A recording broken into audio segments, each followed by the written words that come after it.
Hare Krishna. Let's chant the prana mantra first together. Om Gyana Timirandasya Gyananjana Salakaya Chaksurun Militam Yena Tasmai Shri Gurave Namaha Namo Om Vishnu Padaya Krishna Pristaya Bhutale Srimate Bhaktivedanta Swami Niti Namini Namaste Saraswate Devi Gauravani Pracharini Nirvisesa Sunyavadi Paschatya Disatarini Vancha Tarubhyascha Kripa Sindhuvya Evacha Patitanam Pavanebhyo Vaishnavebhyo Namo Namaha Jai Shri Krishna Chaitanya Prabhu Nityananda Shri Advaita Gadadhar Shivasadi Gaura Bhakta Vrinda Hare Krishna Krishna Krishna Hare Hare Hare Rama Rama Rama Hare Hare. Hare Krishna everyone. Welcome to our Sunday evening program. Thank you again for making the sacrifice to come this evening to be with all of us. It is really my great fortune to be invited to come here this evening. And just by sitting here in front of, the people who I'm so grateful for, I'm just feeling so blessed. So, I'm feeling so happy right now.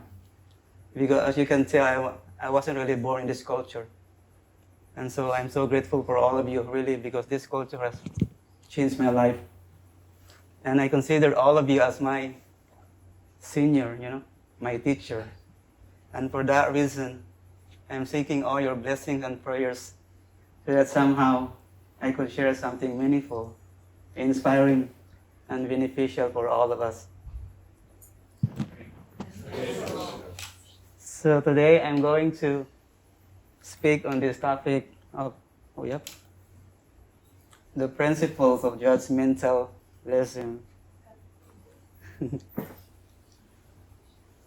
Hare Krishna, welcome. And I'd like to begin by sharing you a story that you already know, a story in the Mahabharata. As we all know, the Mahabharata begins with the story of a king named Shantanu.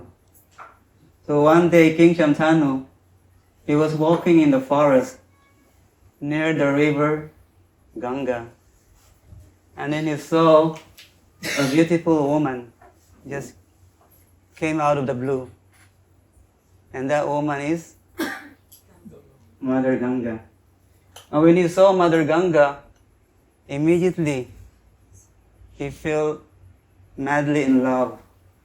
There's a saying, love at first sight, divorce at first fight.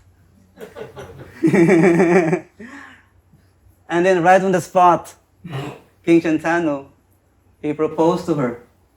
He said, I'm the king of Hastinapur, King Shantanu, and I have fallen madly in love with you, and I wish to marry you.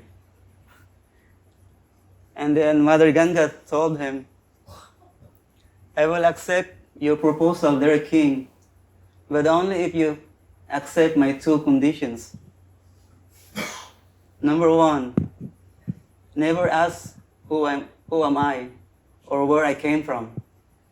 Number two, you may observe my actions, but you shall never intervene. See, between fear and desire, which one is stronger? Desire, right? So King Shantanu, his mind was overtaken with desire. And so he agreed. And then, so both of them, they returned to the palace. And then they got married.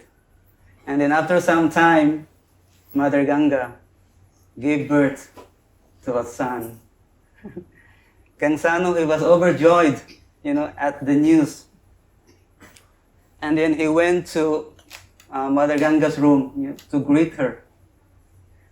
But however, he was so confused when he saw Mother Ganga carrying the baby to the river. And then as soon as she arrived at the river, she dropped the baby and let it be washed away by the current. King Santanu was shocked. He was horrified. He wanted to shout, but he remembered his promise to only observe and never intervene. So Mother Ganga, she returned to the palace as if nothing happened. And then sometime later, she gave birth to a second son. So King Santanu, he had already forgotten the tragedy of the first son. And again, he was overjoyed. But again, as he was walking, as he went to Mother Ganga's room, Mother Ganga was carrying the baby towards the river. And again, boom, dropped the baby. Right? So King Santanu, again, he was horrified. He was heartbroken. Why is she doing this? What's wrong with her? Right? But he couldn't do anything because of, because of the promise that he will only observe and never intervene. And then, so this continued for 5 times. Each time Mother Ganga gave birth to a son, he would carry the child to the river and then just drop the baby and let it be washed away by the current. And then finally, an 8th son was born. So Mother Ganga, once again, he was carrying the baby to the river, but this time, King Santanu, right? He shouted at him. He said, "Stop! I won't let you do this again." Mother Ganga looked at him and said, "But you promised." And then King Santanu said, "I don't care. I have watched 7 of my sons died. I won't let you kill this child." And then Mother Ganga, she just smiled very well. And then as part of the agreement, she left. Love at first sight, divorce at first fight. Right? So if you were King Santanu, how would you describe her actions? What kind of a mother would kill her own child? How would you judge her? Evil, cruel, right? But why did Mother Ganga do that? She did that only to, to free them from the curse. Because as we all know, the 8 sons were 8 vasus, right? There were 8 celestial beings in the heavenly planets. And they were cursed by Vasistha Muni to take birth as a human being in the mortal world. But then when they realized that they were cursed, they went to Vasistha Muni and then they begged for forgiveness. And in Vasistha Muni, because they came for forgiveness, Vasistha Muni, he reduced the curse. So he was telling them, okay, I will reduce the curse, the duration of the curse. So 7 of you will take birth as a human being in the mortal world. And then once you were born, and you can come back immediately. But the 8th son, the leader of the band. So Vasistha Muni told him, you will live your entire life on behalf of the other 7. And the 8th son was the 8th one was the one that was handed over to King Santanu from Ganga. But what can we extract from this? What can we learn from this? What I learned from this is that many times a person's actions, a person's behavior is driven because of something hidden. Right? So Mother Ganga, so she did that only to free them from the curse and to restore their celestial form as a celestial being. And so Mother Ganga, he has her own story, but King Santanu, he has his own version of the story, right? Just based on what his eyes saw. Every one of us has our own story to tell, but unfortunately, we're only concerned with our own version of the story without even knowing the background of the person, right? You know, lately last Sunday, I attended a Sunday Mass for the first time. And then during the Mass, the priest was reading a passage, from the Bible. And I think the priest was reading, in Luke chapter 6, verse 37. And it says, "Don't judge, and you shall not be judged. Don't condemn, and you shall not be condemned. Forgive, and you shall be forgiven." You see, all of us, we all have our own conditionings. We have our bad habits. We have our weaknesses, right? And in trying to overcome our conditionings, our bad habits and weaknesses, we are all helpless. Krishna says in the Gita, "Nahi kaschit sanamapi yatutistati yakarma krit karyati hiyavasaha karma sarva prakriti jair gonai." Ping.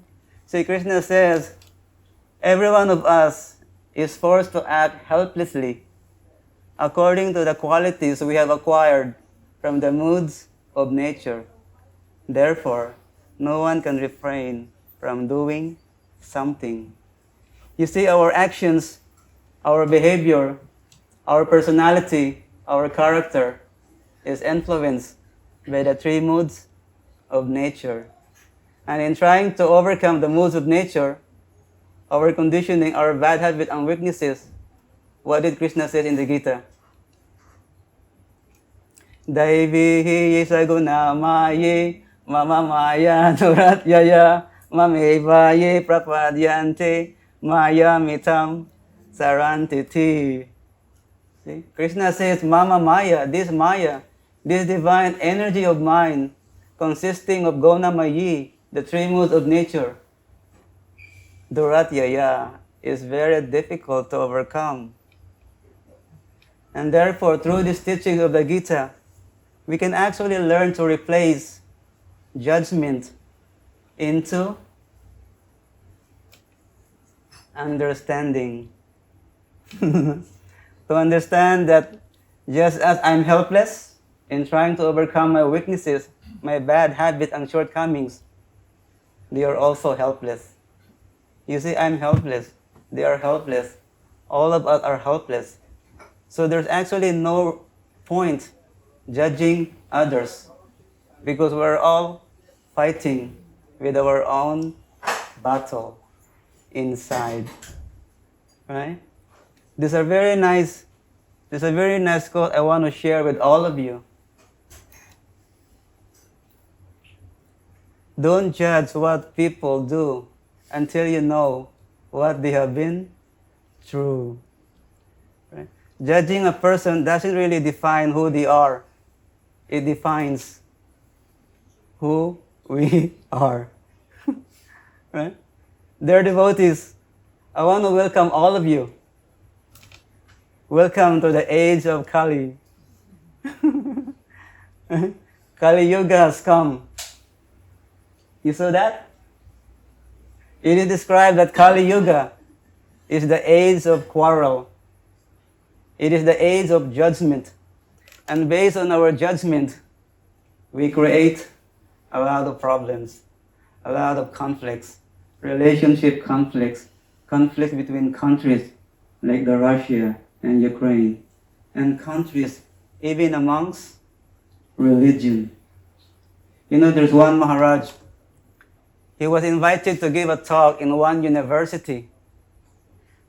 And then as he was walking in the campus, there were a group of Christians. And then the leader among them, he was telling his people, "Do you see that monk? He is going to hell." And then this Maharaj asked him, "If I'm going to hell, where are you going?" And he said, "I'm going to heaven." And then this Maharaj told him, "I would rather be in hell than to be with you in heaven.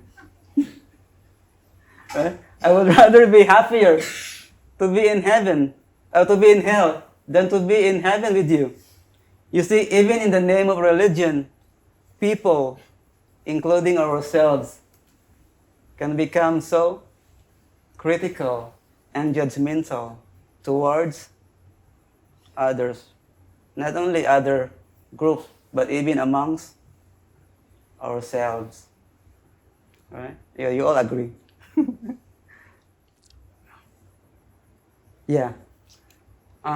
So it is said that this tendency to criticize and to judge others is very deeply rooted with this disease called fault finding. Right? We have this tendency to always, we have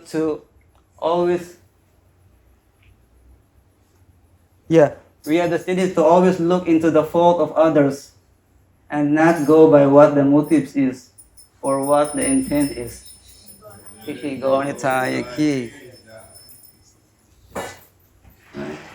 And then once we find some fault, we dwell on the fault in our mind, and then we magnify it, and then we share it. There's a difference between pāpam and aparādha. Pāpam means sin, and aparādha means offense. And the difference between the two is that a sin, which is only on the mental level, like for example, if a person is contemplating on doing something wrong in the mind, according to Srimad Bhagavatam, that sin, as long as it's only on the mental platform, is forgiven. It is pardoned. However, when it comes to offense, like when we are thinking something wrong about the devotee or the Lord, for every mental offense gets a reaction. And one of the reactions is that, if we commit a mental offense, it will take away our enthusiasm, our inspiration to serve and practice Krishna consciousness seriously. Therefore, it is very crucial to learn how to avoid mental offenses. Then all the verbal offenses are gone. You see, in ISKCON we say, if one commits an offense, one is off the fence. Of protection, no protection. Therefore, the word ISKCON is very interesting. In the beginning, there is S, and then there is on, and in the middle, there is KC. Is KC on? Is Krishna consciousness on? If Krishna consciousness is off, then there is offense. If Krishna consciousness is on, no offense. And therefore Krishna says in the Gita, Mahatmanas tumam partha daivim prakriti masrita bhajantyamanya manaso gyatva bhutadim avyayam. So Krishna here says, those who are very, very advanced souls, they are under the protection of the divine energy. Do you know why? Because their Krishna consciousness is always on. And because their Krishna consciousness is always on, no offense. There's no question of offense. Right? So there's a very nice analogy. It is said that when we perform devotional service, it is like driving a car with 4 wheels. See? Devotional service is compared to driving a car with 4 wheels. And our enthusiasm is like the air in the tires. As long as the air is there, the vehicles of our devotional service will move forward. But wrong attitude, wrong dealings, wrong mentality is like the leak in the tires. If there's a leak in the tires, the air will come out, right?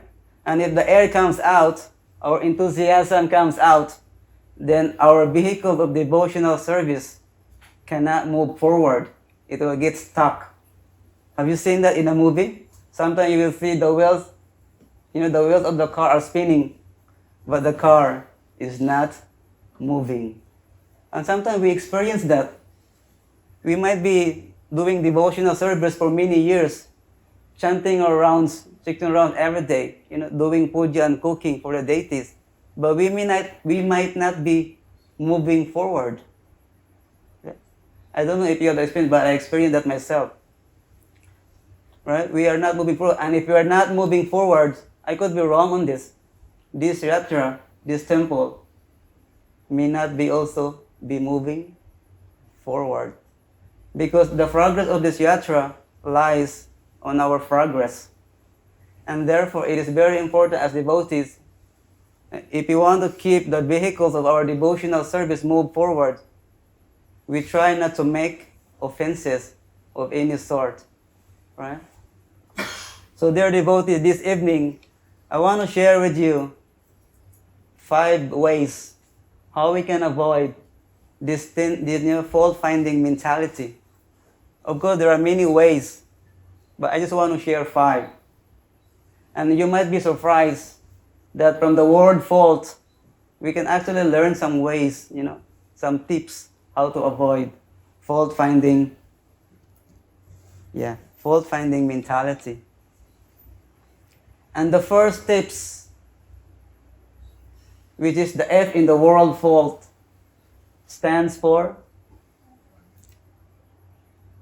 focusing on the good of others. There's one lecture of Srila Prabhupada, and in this lecture, Srila Prabhupada says that there are 5 levels of people. 5 levels of people. And Prabhupada said level 1 is a person who only sees the bad in others. Sometimes amongst devotees, no matter how much a devotee does something good, we just can see the good, simply because we don't like that person. And if someone loves that person, and even an apparent fault is neglected, right? But if someone doesn't like that person, then all the good is neglected, and only the bad is seen. Does anyone have that experience? That no matter how much a devotee does something good, you just can't see the good. For whatever reasons, maybe we're envious, we're insecure, whatever reason, we just can't see the good. Does anyone have that experience? Or it's just me? Maybe it's just me. Right? So therefore, level 1, Srila Prabhupada said, is a person who only sees the bad in others. Level 2, a person who sees both good and bad, but consciously chooses to neglect the good and focus on the bad. Right? On the first case, the good is not seen at all. But on the second case, the good is seen, but is neglected. There's a very nice story. Once there was a king, and this king, he had 10 wild dogs, and he used them to torture and eat his servants, who made the mistakes. And one of his servants, gave a wrong opinion, and the king didn't like it at all. So he ordered that the servant be thrown to the dogs. And then the servant told him, I have served you for 10 years. Can you give me 10 days? And then the king said, okay, I'll give you 10 days. And so in those 10 days, the servant, he started serving the dogs, feeding the dogs, baiting the dogs, and giving the dog all kinds of comforts. And then when the 10 days was over, the king ordered that the servant be thrown to the dogs for his punishment. And then when he was thrown in, Everyone were amazed because the dogs were only licking the feet of the servant. So the king was baffled. He said, "What happened to my dogs?" And then the servant said, "I have served you for 10 years, and you forgot. I have served them for 10 days, and they never forget my service. But I have served you for 10 years, and you forgot all at my first mistake." Isn't it the story of life sometimes? That so many good things have been done, but the focus is only on what? Only on the fault. And therefore, Srila Prabhupada said, level 2 is a person who sees both good and bad, but consciously chooses to neglect the good and focus on the bad. Level 3 is a person who sees both good and bad, but gives equal weightage. Among devotees, we struggle with that. We see the dark side, and then our conscience will tell us, "Oh, it's not good for me, it's an offense." And then we try to see the good side, right? And as we're struggling to see the good side, our mind, our ego, likes to see the bad side, right? So like this, there's a big conflict between trying to give equal weightage to both good and bad. Level 4, a person who sees both good and bad, but consciously chooses to neglect the bad and focus on the good side. And that is the nature of the Lord. In South India, there is a deity of Lord Ranganath, huge deity, and his eyes are closed, right? I've never been there. I just heard. And then in Orissa, in Jagannath Puri, we have the deity of Lord Jagannath. When a person comes to see Lord Ranganath closes his eyes. I don't want to see the bad side in this devotee. When a person goes to see Lord Jagannath keeps his eyes wide open. I want to see even the slightest good that this devotee had done for me. Yeah. Okay, so therefore Lord Ranganath, he represents closed eyes, consciously choosing not to see the bad side. And then Lord Jagannath represents open eyes, consciously choosing to see the good side in the devotees. So therefore, level 4 is a person who sees both good and bad, but consciously chooses to neglect the bad and focus on the good side. Level 5, a person who does not see bad at all.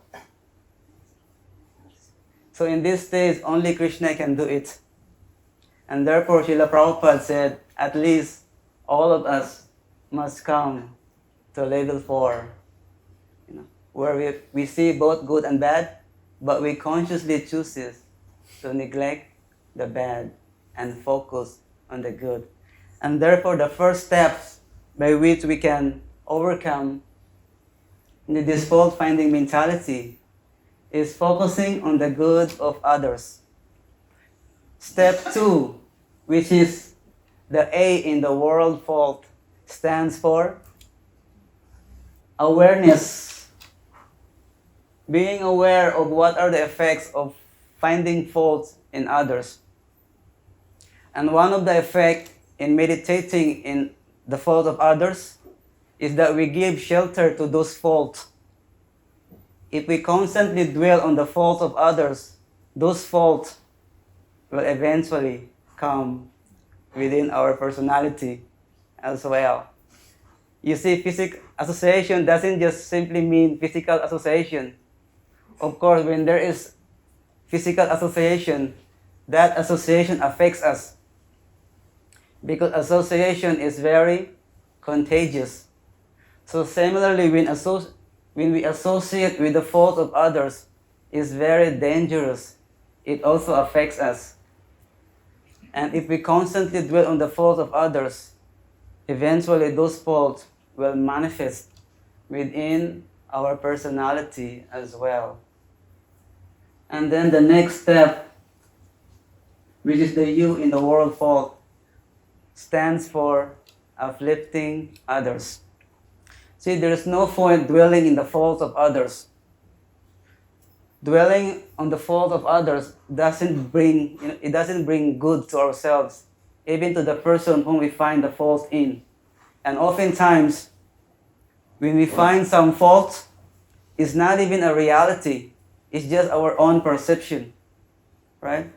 You see, according to our state of consciousness, that is how we see things around us. I cannot find it anyway. That is how we see things around us, and we can easily understand it. Haridas Prabhu, he gives a very nice example on this. He says, just like if we wear a green glass, you will see all around you is green. If you wear a red glass, everything around you is red. And if you wear a clear glass, like Prabhu, he's wearing a clear glass, you will see all around you as clear as crystals. See, our consciousness has a great impact on how we see or judge things around us. In Ayurveda, there's a saying, Mataji, I hope I'm saying this right. In Ayurveda, there's a saying that one's health is determined by the state of one's digestion, right? And so similarly, our spiritual life is determined by the state of our consciousness. We don't see the world by what it is. We see the world by who we are. Did I write it down? No, no, I didn't write it down. Yeah. How we see or judge things around us is a reflection of who we are inside. Right? You know, there's a couple, and then every day they would take breakfast daily together. And every day the husband, he keeps on complaining to his wife about their neighbor's window sheets.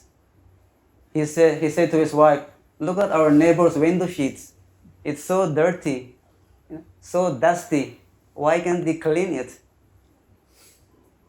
And then one day, he remarked, he said, wow, look at our neighbor's window sheets. Finally, it's so clean. And then the wife told him, my dear husband, I cleaned our window today. Now you see the sheets are clean. Every single day, you are complaining about our neighbor's window sheets. There's nothing wrong with their window sheets. Our window sheets are dirty. Dear devotees, Krishna has given us these two windows. But the problem is these two windows are too dirty. And when we see through this dirty window, we see dirt even in others. But when we see through a clean window, we will see things for what they are. And therefore, you in the world fault stands for uplifting others. Even when the fault is a reality, we have to learn to help that person come out of that fault, and uplift that person.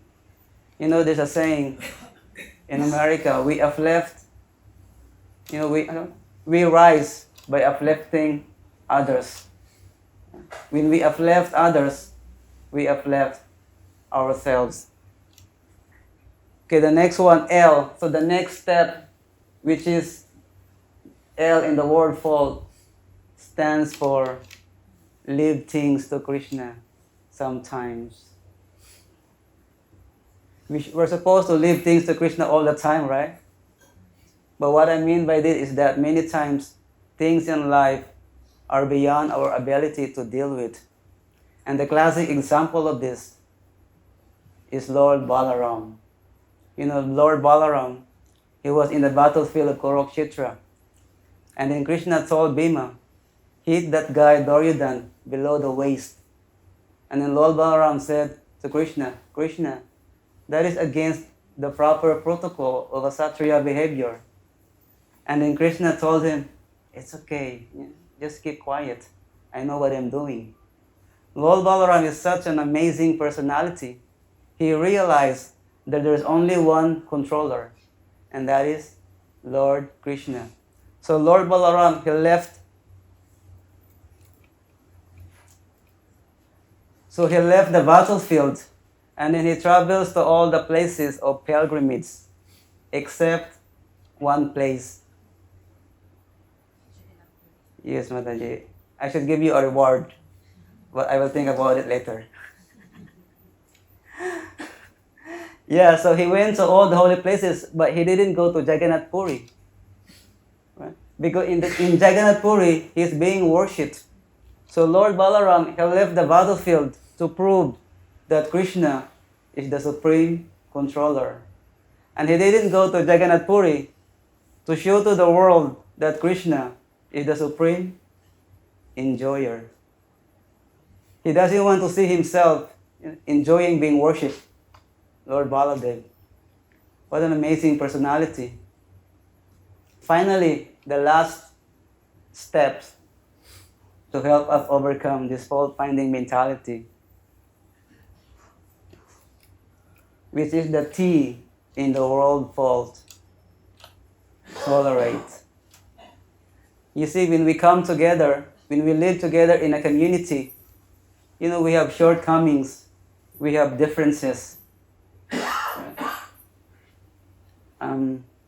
The moment we open our eyes, we're going to see the faults of others. What to do? We live with people, we're human beings, and in every human, there will be faults. And therefore, we must learn to tolerate. But beyond tolerance, we have to learn to appreciate the good of others. And like this, with a mutual understanding, when we live together in a community, we will be able to overlook the small things in the personality of the devotees. So more than just tolerating, we go a step further to look at the good of others and then appreciate the good in others. So, dear devotees, these are the things that I want to share with all of you. But before I end, I want to offer a prayer, a self-composed prayer. Yep. Yad atra skalitam kinchit bidwam saha puran yantotat yad atra saustabam kinchit tad gurur eva mi nahi. If there's anything mistaken in what I said, you're all learned devotees, so kindly correct me. If there's anything nice, please remember, I received all of this from my gurus. Nothing belongs to me. Thank you so much, dear devotees, for your kind attention. Thank you so much. Is there anyone who would like to come? If I go to different temples and centers, I will be sharing this material. So I want to hear some comment and feedbacks or some corrections. If you have questions, you may also ask. Anyone has any comments or questions or feedbacks? Yes? Thanks, very nice presentation. Thank you. The thing I want to kind of bewilder me and baffle me is the two eyes that you have as the windows. Yeah. I was thinking the windows should be the brain. That needs to be clean rather than the eyes to be clean. So that's part of confusion for me. Yeah, because we see through the eyes, not through the brain. But that's, we always say Chetadharpan, clean the mind, never say clean the eyes. So that's why it got a bit confusing. Thank you, Mataji, for sharing that, Mataji. Yeah. Anyone else before we do the japa? Yes, Prabhu. You have showed those 5 levels, right? Yeah. So which is the most? Of course, the first and second are the I mean, the one we should neglect. But I think the fourth one is the most ideal one, or no? Yeah, that's what Prabhupada really told us, that at least we should go to level 4. Because we can always see we all have a good side and bad side. But Prabhupada, at least we should try to neglect the good side and focus on the good side. Yeah, because really, if I remember Tamal Krishna Maharaj, he gave a very nice class. He said, I was there in Braj. The best way by which we can keep devotees in Krishna consciousness is by giving them TLC, tender, loving care. Because I've seen many devotees, even in the Philippines, they've been in ISKCON for many years, and they just left, and they joined the other group. Therefore, I really, we should be really more, be more understanding and more caring to all of us, because really at the end of the day, all we really have is each other, right? So we should show more care, and because we've been hearing Krishna's pastimes many times already, and Srila Prabhupada said Krishna's pastime in Vrindavan is all about love. Krishna's pastime in Vrindavan is all about care. Srila Prabhupada said his temples are like Kuloka Vrindavan. His temples are like heaven. Heavens are meant to give love. Heavens are meant to give care. And therefore, any temples which is functioning based on the principle of Vrindavan only looked at how we can share that loving care. Hare Krishna. Thank you. I think we all, being a parent, right? So we generally do this with our kids. We generally avoid the negative side, and we only focus mostly on their positive side. I think we should extend this thing to all other people as well, beyond our kids. But are you asking me or? No, I was thinking, when you were telling us that, I think we are doing that, but to some boundary. Yeah. Only to our kids, but not beyond that. But I think we should extend our consciousness outside the boundary to the rest of the world as well. Of course, Prabhu. This is not just among for the devotees, Prabhu. This is for everyone. For everyone. Because how we treated others. Let me first get the verse. What's that verse? Everyone is part and parcel. Mataji? I know the verse, but I can, because now it's just so sudden. But anyway, Krishna says that we're all part and parcel of Krishna. So it also means that how we treated others, so indirectly that's how we treated Krishna, because they're all part of Krishna. So if we treated them not nicely, then we are treating Krishna also the same, in that same way. So we should really treat, not just human, even animals, right? Because they're all part of Krishna. So not just among devotees, but even others, or even not devotees, not ISKCON. There's a very nice, Radhanath Maharaj, he gave a very nice, I always keep this in my heart. He said, he gave an analogy. He said, the dogs, whatever his master wears, even his master covers his face, the dog can recognize his master. So similarly, if I cannot recognize Krishna in Christianity, in Muslim, with whatever religion, then I have so much to learn from the dog. If we cannot see Krishna in other people, it means that the dog is better than us. Because Krishna said, everyone follows my path.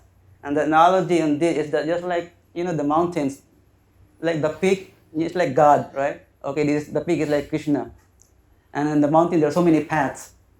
And so whichever direction you are, you may see the peak differently. And whichever path you are taking, it might be different, but we're all going to the same path, the same destination. So we're all really, so that's why we should be able to see Krishna in whichever, whoever, even if they're not in our path, bhakti path, we should see them, because we're all in the same boat, struggling, trying to become, a better devotee, a better person. Thank you, Prabhu.